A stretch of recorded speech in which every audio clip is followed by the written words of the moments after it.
is Asinine Radio. This is the weekly music podcast where every week we get into our Fearless Beer Review. We get into the vinyl stuff we picked up, stuff we've been listening to. Jeff's record store, Desert Grooves Records. Huge shout out.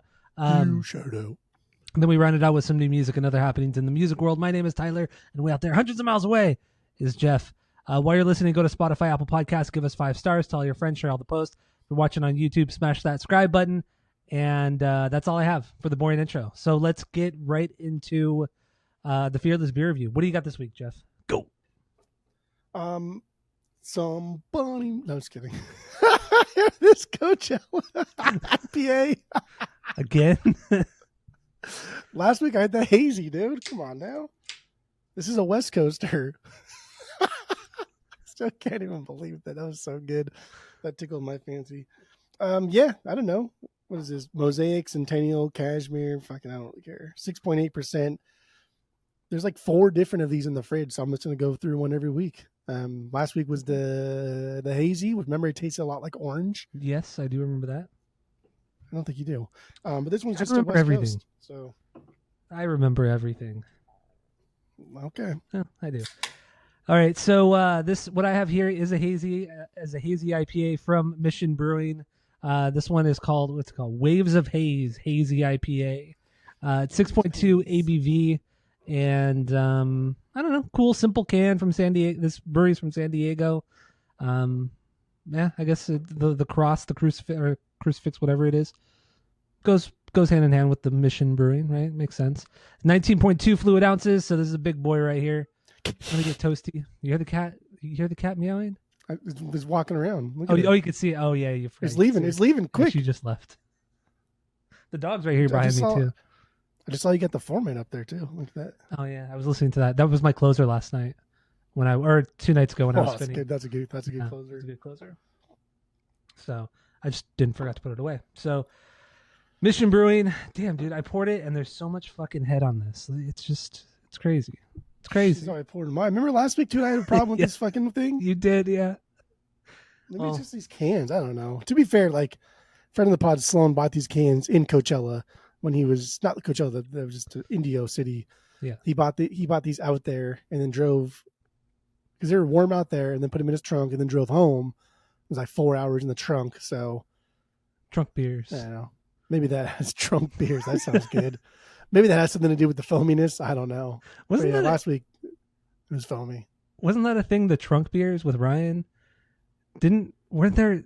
What was? Do you remember that now? I really inside joke thing here. But what? Do you remember him talking about trunk beers for a long time? Vaguely. He always had Yeah. a lot of shit. You have a lot of shit in your trunk too. I do. Yeah, I've shit in my trunk from when I got my car in 2012. When I You got, moved shit for baseball my gloves, Legos, fucking. You have so much not garbage. You just have a lot of It's good stuff in your trunk. Stuff. It's good to have like a couple baseball gloves and a baseball, so you can play catch. If you're bored someday, play catch. I used to do that. So, but it's just like, at what point do you stop just putting things in your car? Because maybe one day I'll use it. Like when I was an EMT, where we'd be stationed, I'd bring the 2 gloves and a ball, and then we'd play catch when we had downtime and shit. We always had a basketball on us, so I always have a basketball in my trunk just in case. You never know. So there you go. Let's move on. Let's move on. You ready to start drinking? I am. All right, here we go. Bink.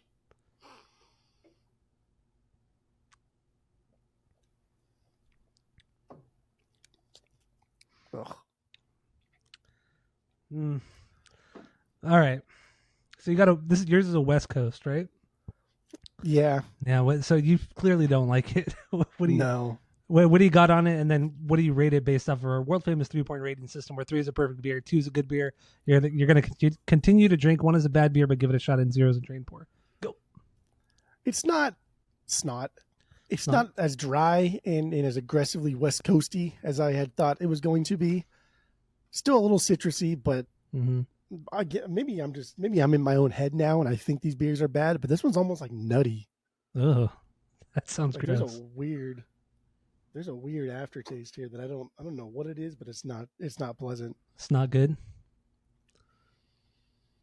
Yeah, like this is not a good beer. I don't think it's the beer's fault because it's like skunky. This is probably just not a good. It probably didn't deserve to be in a Does it car have for a 4 does it have a hours. born on date or anything like that, or Best by date? Ooh, No. yeah, mine's my born on date is February 27th of this year, so it's a good, what is that, 5 months old? Oh, it's not that bad though. 5 months. 5 months isn't bad, no, but No, there's no date on here at all. weird. Yeah. No, this is not very good at all. Well, that's Sloan I don't for know you, if it's buying weird beer. I don't know if it's a drain pour, but might just I might just stomach it down. The nuttiness of it. So what do you give it, a 1 out of 3? No, I'm like, this is why would you try this? These beers are these are gimmick. Like, look at this fucking thing, dude. It's got like the Coachella Ferris wheel on it, and Oh yeah, and like the little, what is that? Like I don't know. It looks like a sun kind of coming up. You know what I mean? yeah. Like it's goofy. It's a gimmick beer and it's silly, and Gimmick beer. I could see this being charged like $15 at Coachella, and everybody's smashing like 15 of these and going broke, and like it's just not good. So no, I wouldn't give it a 1. No, I'd give it like a sub 1. I don't think you should try this. I don't think you need to try this. Okay, that's fair. That's fair. And I give Coachella Corporation more money, so whatever. You kind of did already. We won't. I get gave into us that. money. Oh yeah, that's true. They gave you money. Yeah, that's true. That's true. You gave them product. I gave them product. So anyway, this Waves of Haze hazy IPA. This is not very good. This is not very good at all. It says that it's fruit forward, tropical, and juicy. It's none of those things. And juicy, so cheap and juicy. It tastes old. It tastes old. It's pretty damn flat, and it's not good. It's really, really not good. I'll finish it because I don't want to waste it, but I will finish it. It's good enough to finish. Let's just say that. So it's not a drain pour. In the end, it's not very good. I've had beer from them before, and it's been pretty good, pretty decent. Some floaties in here, but that's a hazy for you. I'll give this a 0.75. This is a sub 1. You don't need to try this. There's no reason to try this. There really is not. I will never go back to it. I would never recommend it to anybody. 0.75 for me on this one. I think anything below a 1 is inconsequential. Like, why even rate things that are below a 1? That's true. Like, Yeah. But see, it's not a to 1. No, not even. Like 0.01 or whatever it is, all the way to 0.9999. Mhm. That's 1 rating, because if you give it a 1, that's something. But then if it's just the worst thing on earth, it deserves a 0. But anything between 0 and 1, it's just 1 rating. Yeah. Okay. But like a 0.75 is no different than a 0.1 or a 0.25 Well, or 0.99. it is. Well, it is. It is. No. Yeah, it is. What's the It is. difference? It's not a drain pour, and it's not something that I would say that you should try once. So it's somewhere in the middle. I'm giving it a 0.75. If it was a 0.5, then it would be worse than this. But not all drain pours. Like sometimes you want to try a drain pour, like a shot of Malort. Like everyone should try a shot of Malort in their days. Nasty. I'm probably That's gonna have some fucking more of that this disgusting. weekend too. Why would you drink that more than one 'Cause time in your life? I'm going over to Kevin's house coming up this weekend, and somebody always tends to bring a bottle of Malort for some reason. I don't know why. I think it's because like the more people that go to a party, there's always someone there who discovers Malort for the first time. Yeah. And they're like, oh, I should bring this to a party. That way everyone can try it. But then little do they know, everyone's already fucking tried that in their life at some point. Yeah. It's not good. It's not good. I didn't Right. get a fucking invite to this party. What the hell's going on? It's his wife. It's his wife Tio's birthday. It's her birthday party. So Must have got lost in the mail. must have got lost in the mail. Can you imagine if you would never, even if he did invite you, you would never drive out here to go to a party? I think next year for the Rumble, I'm gonna have to make Are a you? surprise appearance In January? I love the Rumble. Everybody loves the Rumble. The Rumble's the best. It's the best time of the year. Best day of the year. That's the best get together I think that is had out there.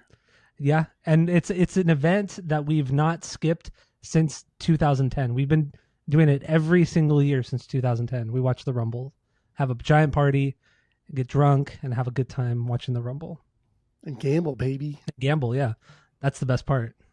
Even though people cheat somehow. Like, dude, every year without fail, either somebody's handwriting that you can't fucking read it. Ryan, his brother Mike, you can never read their fucking handwriting. The Religas.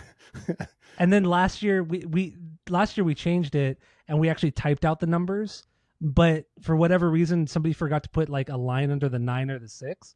So then people were confused as to if it was like 19 or 16. Oh, God. Yeah, it's a mess every time. But anyway, man, we're really getting into the weeds and just going off. I think we're just not looking forward to the upcoming episode today. I think that's what it is. Yeah, the episode sucks. This beer sucks. Oh man, what a day. So let's move on from the Fearless Beer Review. Let's get into the vinyl stuff we picked up, stuff we've been listening to, and also your record store, Desert Grooves Records, out in Arizona. So what do you got, Jeff? Go. So I kind of still been going through a lot of my collection, pulling out stuff that I don't really need and kind of getting rid of it, filtering it through the record store to give to the people that really want it. And this weekend was kind of like blue stuff and stuff that like maybe I don't need and maybe I don't really like that much. So it's not. So a couple of these I purged, one of these I kept. The first thing here was Creedence Live at Woodstock. This one just came out, I think like last year or maybe early this year. I think this record was last year. This came out. It was when we first started collecting. This was like 2020. What? No. Yes, it did. It was like one of the early records we got. And I remember we got it off Amazon. No. Yeah. No. Yeah. Well, you can look it up while I do this. Cause I got mine for free because they sent me one that was supposed to be sealed and it was fucking clearly opened, like all open. Shrink wrap was missing. And all I did was I was like, dude, this is not sealed. This is clearly open. Like, just keep it. Whatever. So anyway, I purged all of my Creedence except for this and Cosmos Factory. That's all I have left. And really, like space limitations, that's kind of all you need. Like when you want that Creedence itch, when you have it, really all you need is Cosmos and then this one. This is like a greatest hits, but it's live, so you get all these long instrumentals, right? Like Susie Q here is 11 minutes long. Like that's fucking amazing. And they don't do anything crazy. They don't go off the rails. It's just, because Creedence is a very, like every one of their songs sounds the same. They do the same thing fucking over and over, but like it's all really, really good. And I'm fine with that. But you purged all of it? All of it except for this one and Cosmos. I actually purged my Pendulum, so I did purge that one. Good. Even though it's a good record, I did purge it. They're all good records. They are. Well, except for Mardi Gras. That record sucks. Shut up, it sucks. So this Woodstock vinyl that came out in 2019, but pretty sure we bought it in 2020 when we started collecting. So we definitely didn't buy it in 2019. No. I thought we bought it last year. Nope. What do I know? It was early on. Guess not. Early on. Guess not. All right. So what else you got? I guess I'll go through all the blue stuff first because that would make more sense than how I listed it on the playlist. One that I did get rid of that I am purging is Cream. Cream's first record, Cream's Cream. It's fresh Cream record, man. Yeah, it's good. It's solid, but so for pooping, it's not great. It's not. I don't throw this on. If I want to get into I purged a lot of kind of like the psychedelic blues rock of this era too, like my Jefferson's Airplane I purged. Well, that makes sense. All my Hendrix except for the first Hendrix I purged. Okay. It's just it's fine. It's really good, but not every song on here to me is like an absolute banger. And that's really what it comes down to is every one of these songs an absolute banger? If not, then you're just taking up room. And I'm listening to this for like 2 songs. And that's really what it was. Because I was listening to this record for like 2 songs. And they're good. They're great. But I want to keep it. Wait, there was a delay there. So. Oh. I bet you saw that. I bet you saw that delay. I don't ever have the fucking thing open. Okay, well, there was. Stare at our faces for fucking 3 hours a day, so. All right. Dude, I'm just not going to finish. This is fucking disgusting. Yeah, my beer is really, really not good either. But I don't care. It's fucking nasty. It's okay. So you got rid of your Cream. Whatever. That's fine. I think it's a little bit silly, but okay. Do whatever you want. every song on there isn't an absolute banger, then you're just listening to the record because of some nostalgia, or you're listening to it for like one or two songs. And now that I have space limitations, it's got to go.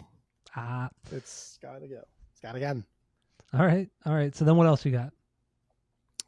This one I listened to twice because I was like, do I really, really need this one?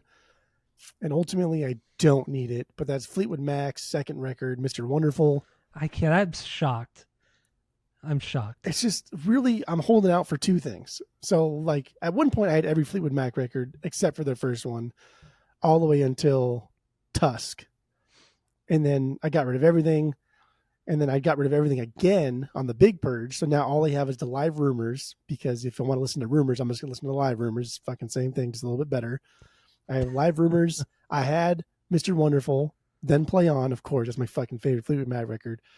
And then I have this live record they did when they were touring through the U.S. They stopped in Chicago and cut like a double LP with like a bunch of Chicago blues musicians. So if I want like good bluesy jammy Fleetwood Mac, I'm just gonna throw that on. The only thing else that I would really probably keep, there's a live, I think it's live at the BBC. It was only pressed once. It was a Japanese press, double LP, and it's this full double LP length live thing they did at the BBC from like the Peter Green era. So it was like 68 or 69, but that one's like $300-$500. But that's what I'm holding out for. And once I get that, then I'm pretty good on Fleetwood Mac. Okay. All right. Like I'm good. Yeah, I have what I want from Fleetwood Mac now. I have Rumors, I have the first record, the self-titled, and I have Them Play On. That's all I need. That's all anybody should need, honestly. That's all you need. Come on, my guy. What are you eating? What are you doing? I was getting a lime out. Oh, I thought that was like a celery stick or something. Are you really gonna chew? Are you really gonna chew on like the loudest kind of food ever while we're potting?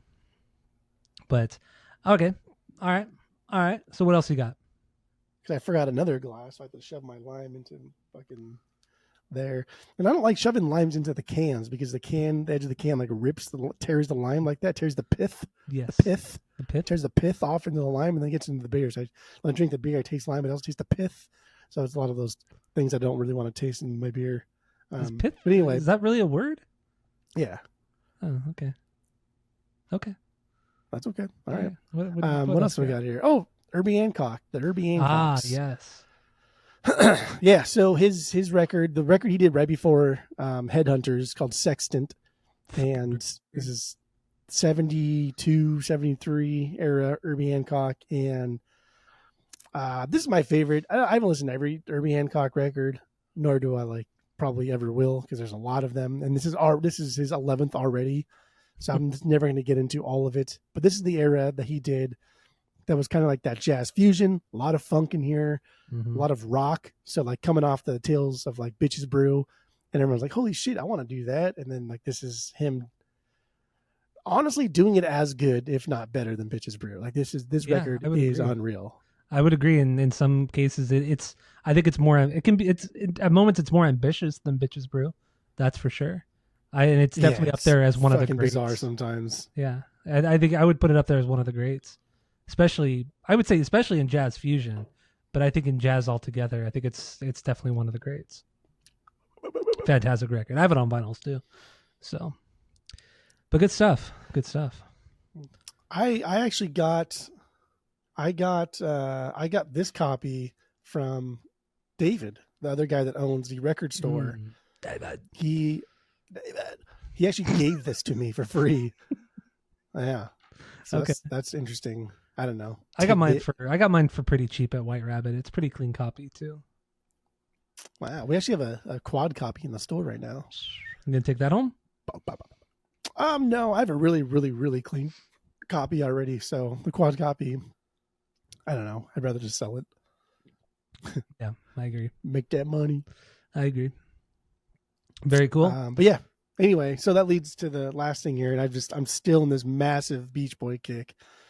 And every week now I've been taking, because one of the people, actually the guy that gave me the shirt, he gives me CDs to listen to and because he loves CDs now, he's a diehard CD guy. He was a vinyl guy, now he's a CD guy. But he gives me these So CDs. I mean, he's into it, dude. And like a lot of these CDs, they sound really, really, really good for like a fraction of the price. So I get why people who just want to listen to good music are leaning more towards like CDs because it's so much cheaper. Yeah. Okay. But he's giving me a lot of these Beach Boys CDs, and so I'm listening to them every week and kind of getting into these albums that I like, but I never heard like outtakes. And like the past couple of weeks have been Smiley Smile, and before that it was a couple other Beach Boys records. But this past week has been Wild Honey, and this is kind of like the Beach Boys doing kind of like R&B stuff. This came out right after Smiley Smile, so it's a lot of the same type of songs. But the one song that I think is really, really fucking good is Darlin'. This is really their most like R&B influenced kind of song, and not like R&B that we think of like Motown is per se, but just like rhythm and blues in general. Just like not a very specific sound. It's just them doing something very different. And the production on this is absolutely fucking wild. Spotify really does not bring out the best qualities of these songs because so you can hear a big difference in these CDs and yes. streaming. So you would agree with sure with these Beach Boys guys, these diehards. And he has like there's like SA CDs and there's all these like different forms of CDs, like MoFi CDs that he has. And he keeps telling me to come over to his house because he has like a chair set up in the middle of his room with 4 speakers. God. And he says this chair is like perfectly placed in the room to like get the full effect of all speakers simultaneously. And he claims that the listening experience is unreal. And he's had another person that we know, one of our other friends of the record store, he's gone to his house and listened to his stuff before. And he's like, oh yeah, dude, it's fucking amazing. That's so now I'm really, really curious. But just on this song alone, like there's so much texture. And like, this is Brian Wilson at his fucking peak, at his masterpiece peak. Like it's unreal. So I can definitely hear things on the CD, and the CD that he gave me aren't even like the best quality top fucking remastered CDs. They're just good ones. And I can hear differences in versus the Spotify versions. The song that I chose is interesting too, because Brian Wilson had written it for this guy named Danny Hutton, no relation, but Danny Hutton was part of Three Dog Night, and they were called something different before Three Dog Night. They were called like fucking, I don't know, who cares what they were called. But Brian Wilson had written it for Three Dog Night before Three Dog Night was Three Dog Night. And they were just kind of like, we'll pass on it. Or no, he didn't pass, but Brian Wilson wanted it back. And so they took it back, put it when the Beach Boys did their own label, Brothers Records, they released it through Wild Honey, and it became a big success. And Brian Wilson really helped Three Dog Night become Three Dog Night. And like, as we know, Three Dog Night went on to be like massively fucking popular and sold millions of albums. Not because of Brian Wilson, but like because of Brian Wilson. Yeah. There's a big reason for so that's kind of cool. That's kind of cool. Okay. Very cool. But yeah, this record's fucking amazing. Wild Honey's so good. So good. Okay. I'll take your word for it. I heard a lot of, I mean, I know this is back in the 60s when this was made, but I heard so much like 80s sounds in this one. Like a lot of the texture, not textures, I don't even know how to explain it. Maybe the melodies were very 80s-esque of like pop 80s music, 80s pop music. That's what I get. But anyway. That's telling of how influential the Beach Boys were, like surreptitiously influential. Like people don't realize how influential the Beach Boys were, especially like that run of Pet Sounds to Surf's Up, right? Mm-hmm. That's like 4, 5, 6 albums that they did.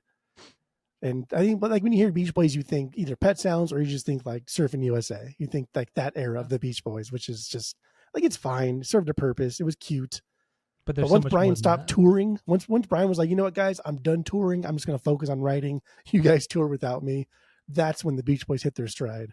Pretty much when Brian like decided to be the band. Yeah. That's when the Beach Boys really came out. That's funny. Damn, it's so good. So good. I guess I read too recently that Brian Wilson's like in hospice and shit like that. Like he's just all kinds of fucked up and like about to die now. Sad stuff. There was that documentary that came out with Disney Plus, like, I don't know, like a month ago, right? I want to say a month ago, but like now, judging by the CCR record, it could have been a year ago. Who fucking knows? But it had the surviving members of and also Darlin is the lead singer is Carl on that one. I love Carl's voice. Carl also did God Only Knows So I like his voice. Smoking really hurt him later on in life. Got a little more raspy, a little grosser.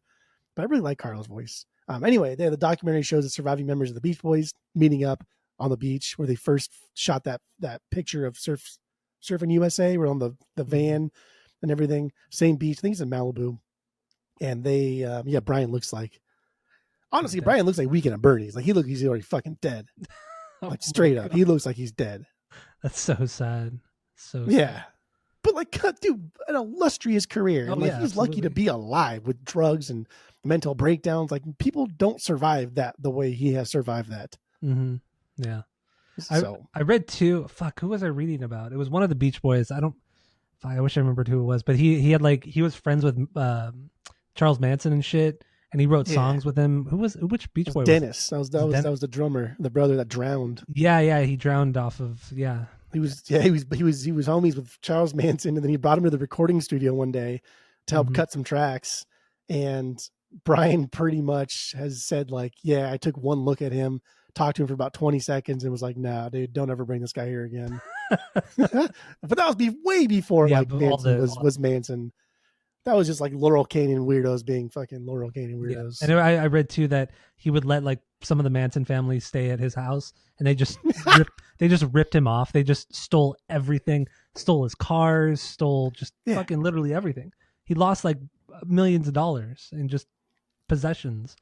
Yeah, and then he what is it? He dived off the boat. When he died off the boat, going after like somebody had dropped, like his wife or something had dropped in the water. And it's weird because I don't know. Because Dennis was the only one that surfed. Like nobody in that band surfed except for Dennis, and he didn't just surf. Like he surfed a lot. Like he was always out there, and even in between like studio time, he would go out and surf. And when they were on tour, wherever country they were at, if there was a beach, he'd go surf. So the dude like knew his way around the ocean. But like drugs and alcohol, dude, that'll do it for you. So like really, he probably drowned because he was fucked up and like didn't realize and probably swallowed a bunch of water and died. Yeah, probably. Tragic. Yeah, I think he was like 35 or something like that, 34. Super young. Yeah. Only released one full record. I think the second one was released either after he died or right about when he died. I don't remember. Okay. But he had a bunch of stuff that wasn't released, and even in the documentary, I think Brian had said that he still to this day never listened to Dennis Wilson's first solo record because he says it hurts too much. And I was like, I don't know, man. That is kind of sad. It is sad, but I mean, the whole really? Beach Boys like saga is kind of sad. Like their dad was a fucking asshole and took advantage of them. And was horrible, and I've never taken a deep dive, but you know, who knows? We'll probably you just wait, baby. You just wait. We'll probably do it sometime soon after 90 coming up soon. All right, so that's all you got, right? That's it. All right. So I got two things here, and also if you want to listen to some songs from the albums that we're talking about, there's a playlist in the description of this episode. So go listen along. It's on Spotify. So the first thing I have here is from Team Sleep. So this is your boy Chino Moreno. Yep. You know? Yep. This is one of his side projects. The album is the self-titled record. Came out in 2005. Features Chino on vocals and guitar, and most notably also Zach Hill from Hella, just a crazy fucking drummer. But it's more of like an electronic based kind of experimental kind of record. I really like it. I've always really liked it. I actually saw Team Sleep once. They opened up for Sonny Moore before Sonny Moore was Skrillex, when he was like doing this like pop electronic stuff. Like he put out like a really weird solo record before he was Skrillex. And saw him at Glass House. They opened up for him at Glass House, and that was a cool show. It was weird, but it was cool. Really, really cool. Barely even sold out. It wasn't even sold out. The show wasn't. I was gonna say barely even sold out. I'd be fucking surprised if it was sold out. It didn't even sell out because at that point Sonny wasn't even. He had left from first to last. He hadn't blown up as Skrillex yet, so he was. I remember I saw him at House of Blues as well, and it was House of Blues in Anaheim, and that was probably half full. So like nobody showed up, but. Whatever. This Team Sleep got this one. It was pressed for the first time for Record Store Day. Didn't get that one, but I got the repress of it that came out last month, I believe. And that's what this is. And I dig it. It's a great fucking record. I know you hate it. You absolutely hate it. Yeah, dude, this is not good. This is not good. You're crazy, man. You're crazy. So I put the song King It's like Diamond even the more. It's even more of all the worster parts of Deftones. So I put my favorite song on the playlist, and it's King Diamond. That's my favorite song. So there you go. I knew you would hate it, but I don't care. I enjoy it, and my Deftones and family is almost complete. I just need one more record, and I'm done. I've got everything. So I'm excited about that. What's the record? It's the first Crosses record that goes for like $100. So that's the only thing I need. I have all the Deftones records. I have the Palms record. I have this one now, and I just need that Crosses one, that first Crosses. So good stuff, man. Good stuff. Glad you enjoyed it. Yeah, no, something. And then this next thing I have here, the second thing, last thing, it's from another band that you love very dearly, and that's Mindless Self-Indulgence. Got their first record, Tight, or this is kind of the reissue, the Tighter. So it has B-sides from the first record. And this is my favorite Mindless Self-Indulgence record. I don't care. The song I put on here is a Method Man cover, Bring the Pain. And this was actually the first MSI song I ever heard. And this is what made me just fucking love this band. I still to this day love this band. I don't give a fuck. I will listen to them and enjoy every moment of it. That's good. They're just pure fun. And I know you had a lot of negative things to say about them on the pod, but whatever. The song was enjoyable. It was enjoyable.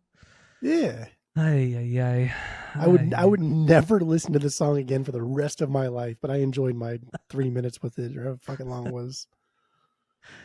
Oh man. So yeah, now I'm just waiting for a repress of their crowd-funded record, because they only pressed I think 300 of that when they did the crowdfund for it, and it's like $300 or $400 for that damn record. So definitely not going to buy that OG. So anyway, that's all I got. So let's move on to some new music, other happenings in the music world. That sound good? Sounds good. All right. If you want to listen, you asked me. If you want to listen to, I'm just trying. I don't know what I'm trying to do. Just trying to keep you involved. Trying to keep you involved. Okay. All right. So if you want to listen to some of these songs, or if you want to listen to these songs that we talk about, you could also listen to it in the same playlist. But a new album that came out this week is it's an album called For the Right Reasons by an artist called Chad K, otherwise known as Chad Kultgen. So he's a writer. He's part of a very popular podcast called Dudesy, which we reference constantly on this podcast. And this is an album a country album that he made using AI only. So the vocals, everything you hear, except he wrote the lyrics, but everything else is all AI. And goddamn, dude, like half of these songs, going through them, it sounds like a real person it sounds like a real song. It's crazy. It's crazy how like spot on he got this. And I played one song, and Tammy was next to me, and she's like, "What are you listening to? It sounds like something your sister would listen to. This is exactly what, whenever we go and swim at their house, at their pool, this is what we listen to." And I said, "This is not even a real person. This is all AI." And she was blown away too. It's fucking crazy how like spot on he got these songs. So I don't listen to it, but he played a country song on Dudesy a couple episodes back. Mm-hmm. Is that song on there too? Yeah. Okay. And it sounded. That was a cool song. Like it was a cool song. Like now I know that it supposedly was AI, but I was like, damn, that's a pretty good song. Like I don't know. It sounds like everything else I fucking hear coming from the Stagecoach Festival, but so, I don't know. That was cool. And I guess all the lyrics are all in reference to The Bachelor, because he's a big fan of The Bachelor, that TV show. So everything's referenced to it. So when you kind of sit down and listen to the lyrics, you hear what he's talking about. Like it's so fucking stupid. It's so fucking dumb.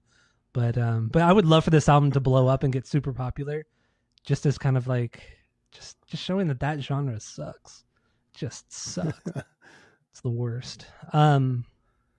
So yeah, I don't know. There was a whole because that I think that same episode, the episode after, there's a whole fight that Will and Chad had about like art, and then why is AI? Because I think Chad had written a song or something like that, but he didn't. He had the tune in his head, but he just kept like clicking or telling AI what the tune was or something like that. And Will's like, "Well, that's not real art." And then Chad was like, well, like what's the difference between that and like a filter, like a picture? You take a picture and put a filter on it. Is that real art? And like this, everything's getting so like meshed together that I don't even know either. It's not that I don't like it, because if an AI made a song that was good, I'd still fucking listen to it. Yeah, I would too. I don't even care who wrote it. Doesn't matter. You could still enjoy it. Yeah, it's weird. You could still enjoy it, but I mean, in the end, like with you and I, we listen to a lot of music because we like seeing these bands live, or like we know, like there's almost a certain personality to songs when it's a certain band. Like you just associate the songs with the band and this kind of lore that you've created in your head, and this imagery that I feel is a little bit lost with AI. But then also it's, I don't know, I was going to bring up Gorillaz. Gorillaz is kind of like the OG kind of big art project that was fake, essentially. You know? Yeah. So. And he kept bringing up the point of like DJs, right? Like EDM. Like why is that okay? Why is that totally fine and accepted? But AI music is just, it's terrifying to the world. I know. And like Chad both just pushing buttons. Yeah. Chad had a lot of good points in that argument too. So he did. Don't always agree with it, but he had some good points there. Anyway, so let's move on to some new songs. We didn't talk about this one last week. I actually totally forgot to look at my notes, but Modern Literature, our boys in Modern Literature, they put out a new song called Bootlicker. Well, it's been out for a while, but it's finally on streaming services, so on Spotify, Apple Music, things like that. It's called Bootlicker. It's a killer song. Our boy Skip, dude, his bass is fucking loud in this song. I mean, he really shines, and honestly, everybody shines in this song. This is like one of the, if not the best song they've put out up to this point that I've heard. So yeah, this is a good song. This is a really, really good song. So go check it out. Go stream it on the Spotify's and Apple Music. Throw them a couple bucks on Bandcamp. Buy the song. So hopefully we'll get a full length soon.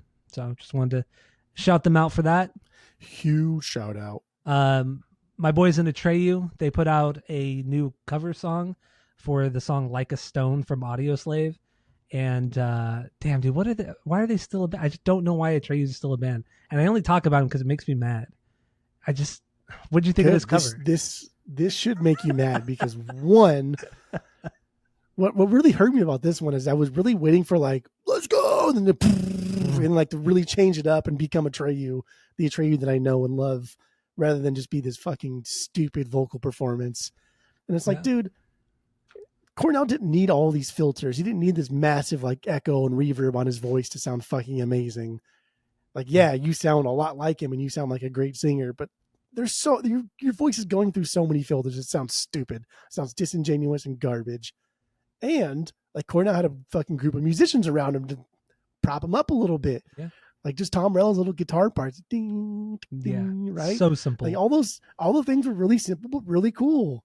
This was like completely void of any kind of soul. This was soulless and gross. Yeah. This was pathetic. Did not enjoy it. So they're putting out another like stripped down covers EP or something in the next few weeks or a month or something like that. So, I mean, obviously I'll listen because I'm a chump, but I'm not going to enjoy it. I'm not going to enjoy myself when I listen. Nobody would enjoy this. Nobody should enjoy this, at least. Oh man. What this band, man. And the crazy thing is they're still very popular in the music scene because they're playing to a demographic of people that just like choruses, that don't like songs. They like catchy hooks and catchy choruses in like 20-second like spurts. It's just, I mean, it's great that they're making money and all that shit, but damn, dude, their albums and songs, the last 3 albums have just been awful. Just absolutely awful. So, I mean, like the people you were referencing, the people that like 20-second choruses and 20-second clips and hooks it's like the TikTok generation, right? The Instagram generation. You get 20 seconds of a good song and now all of a sudden you're making millions. Yeah. At least you got millions of views. Which, you know, it's 15 minutes of fame, you know, that's what it is. But even shorter than that. I don't know, whatever. Stupid. So next song comes from Jane's Addiction. They put out a new song called Imminent Redemption. This is the first song with the OG lineup, the original lineup in 34 years. It was cool. It was cool. It's fine. Yeah, It's pretty much what I expected from like I don't know, 30 years ago band. Yeah, it really wasn't. It really wasn't bad at all. But I will say it didn't sound like old guys recapturing their youth. true. It sounded like old guys kind of just being old guys who used to not be old guys, which is fine. This is a good progression for the band, for them being as old as they are. There's still a lot of energy there. Like there's still some cool moments on this song, and the energy is all there. But I mean, honestly, with the band's history, they're not going to make a fucking full length record altogether. All four of them. Nah. Eric Avery, he just doesn't care about the band enough to ever want to stick around for long enough to make a record. So, whatever. Who cares? So what? Who cares? I mean, if we get a new Jane's record and all we're missing is him, then I'll live. All right. So the last thing here is this singer songwriter Amy Shark put out a new song called "My Only Friend," and it features our boy Tom DeLonge, the third feature he's ever done ever. And fun note: Amy Shark is the only one to have every member of Blink-182 on one of her songs. What? Yeah, I didn't see that. yeah, because she's had Travis on a song, she's had Mark on a song, and now Tom. And since Tom's Tom's only done, she was, I had to do like a lot of serious digging to see who the fuck she even was. she's an Australian singer, a musician, and she's been friends with him for many years, and she was one of the first artists to jump onto the Mod Life, which was Tom's like website back in 2006 2007, where it's essentially like pay-per-view, or was like it was a subscription service, a very early subscription service, which essentially everything is now, but he was kind of in the forefront of it. And yeah, so she was one of the early people on Mod Life, with like Kanye was on there, Korn was on there, Jack White, all Jack White's bands. There were a lot of people on Mod Life doing the whole subscription thing, like $5 a month, and you get exclusive videos, music, things like that. So, but yeah, so she was on there from the very beginning, but apparently she's known him for a long time. So there you go. But even still, I don't think her music is that great. I don't know why they like her so much. I don't get it. She's the most, that's crazy, because she's the most annoying part of that record or that song. Yeah. And that features annoying singer, and her voice is fucking obnoxious.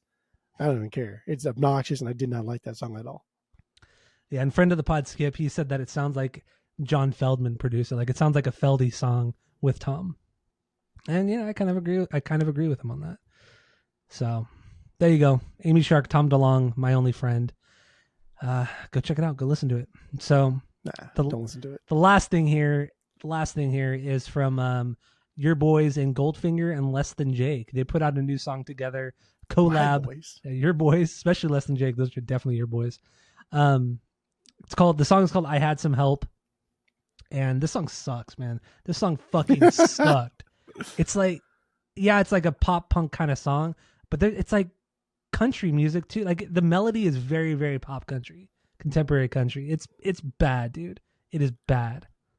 It definitely it sucks. Just say it sucks. I mean, for sure it sucks. This is absolute garbage.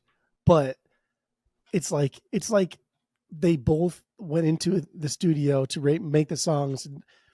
If we could like whittle our entire catalog down to one specific sound, like what do people think we sound like? Goldfinger, go. That's what Goldfinger's part sounds like. And Less Than Jake, go. That's exactly what Less Than Jake's part sounds like. They're so fucking boring. And they really does sound like something like One Direction would do. This is fucking dumb. Yeah. Terrible. It's not good anything. It's not good anything. And like, to be fair, I only like 2 records by Less Than Jake. I just like Hello Rockview and Losing Streak. That is it. I'm kidding. Songs here and there are fun and cool, and they do covers a lot. So those are fun, but I only like those 2 records. I've never seen Less Than Jake live. I've never paid to go see them. If they happen to be at a spot, which they might be at a spot where we're going to go, then I will watch them. But that's as far as I go. That's it. Mm-hmm. Okay. I get it. I agree with you. I would only buy their vinyls from a used store, so they're not getting into that money. If it walks into your store, of course you're gonna snatch one up. I've already got one of them, but I'm gonna scoop it up. All right, so go check it out, and that's it. That's all we have for this episode. That's all. Go listen to the main episode where we get into Stone Temple Pilots. We're getting into 90s season on the pod. So thank you all for listening. Go to Spotify, Apple Podcasts, give us 5 stars, tell all your friends, share all the posts. If you're watching on YouTube, smash that subscribe button, and that's it. That's all. Skip